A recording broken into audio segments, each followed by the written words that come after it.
আগে দায়িত্ব তারপরে ছুটি। হ্যাঁ, ঠিক এমনটাই ভাবছেন ফুটবল বিশ্বের মহাতারকা লিওনেল মেসি। নীল সাদা রঙের প্রিয় জার্সিকে বিদায় জানানোর সিদ্ধান্ত নিয়েছেন লিওনেল মেসি। তবে বিদায়ের আগে কাঁধে রয়েছে দল সাজানোর গুরু দায়িত্ব।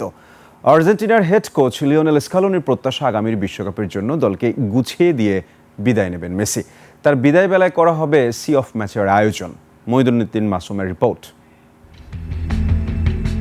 আন্তর্জাতিক ফুটবল থেকে অবসরের সিদ্ধান্ত নিয়েছেন ফুটবল বিশ্বের মহাতারকা লিওনেল মেসি। তবে এখনই নীল সাদা জার্সি খুলে রাখছেন না তিনি। দেশের স্বার্থে আরও কিছুদিন জাতীয় দলে খেলবেন এই মহাতারকা।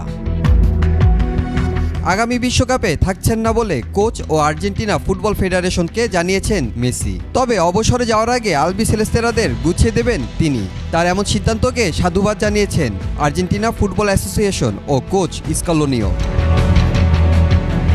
বিশ্বকাপে 8 গোল 4 অ্যাসিস্ট নিয়ে বেশ দুর্দান্ত ফর্মে ছিলেন এই মহাতারকা। বলতে গেলে তার একক ছন্দে ফাইনালে উঠেছিল আর্জেন্টিনা।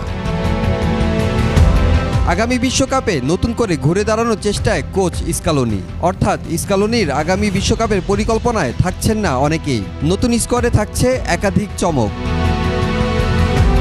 এই নতুন স্কোয়াড তৈরি করার আগ পর্যন্ত কোচের পাশে থাকার সিদ্ধান্ত নিয়েছেন মেসি। নিজের অভিজ্ঞতা দিয়ে তরুণদের সহায়তা করতে চান তিনি। এরপর জাতীয় দলকে বিদায় জানাবেন এই মহাতারকা। মেসির অবসরের আগ মুহূর্তে এক জাঁকজমক বিদায়ী ম্যাচের আয়োজন করবে আর্জেন্টিনা ফুটবল অ্যাসোসিয়েশন। দেশের মাটিতে শেষবার নীল সাদা জার্সি পরে নামবেন মেসি। তবে মেসির সিদ্ধান্তের উপর নির্ভর করছে কবে হবে এই ঐতিহাসিক সি অফ ম্যাচ। মাইনুদ্দিন মাসুম, 21 টেলিভিশন।